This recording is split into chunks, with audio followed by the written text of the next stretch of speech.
الحمد لله رب العالمين الرحمن الرحيم مالك يوم الدين إياك نعبد وإياك نستعين اهدنا الصراط المستقيم صراط الذين أنعمت عليهم غير المغضوب عليهم ولا الضالين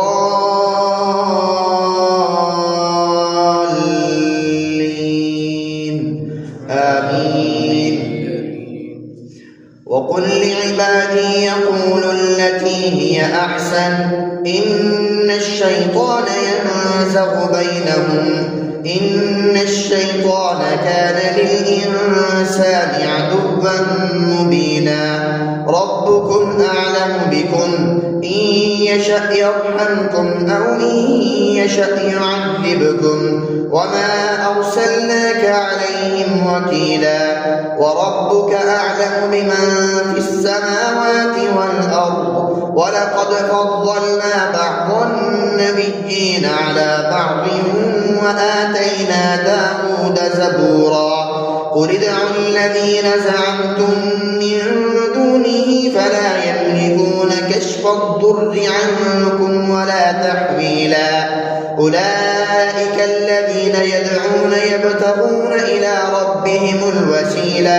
أيهم أقرب ويرجون رحمته ويخافون عذابه إن عذاب ربك كان محذورا وإن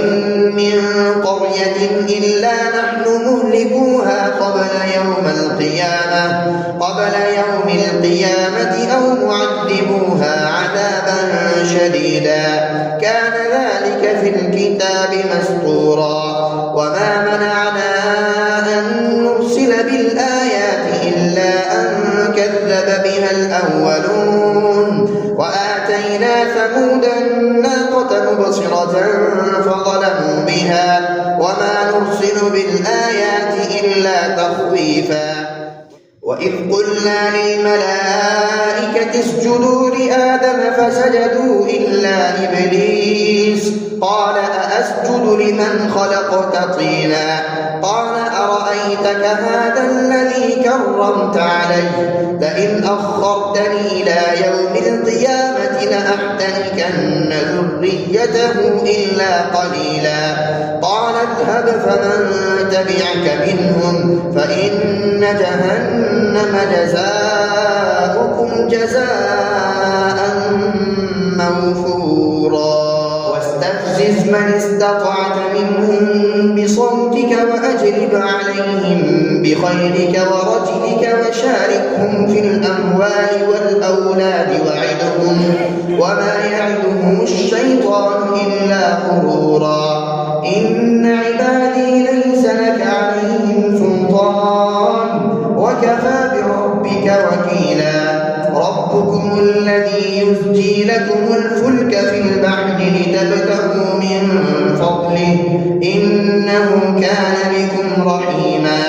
وإذا مسكم الضر في البحر ضل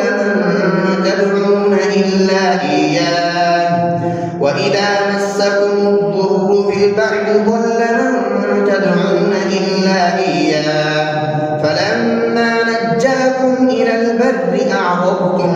وكان الإنسان كفورا أفأمنتم أن يخسف بكم جانب البر أو يرسل عليكم حاصبا ثم لا تجدوا لكم وكيلا أم أمنتم أن يعيدكم فيه تارة أخرى فيرسل عليكم قاصفا من الريح فيغرقكم بما كفرتم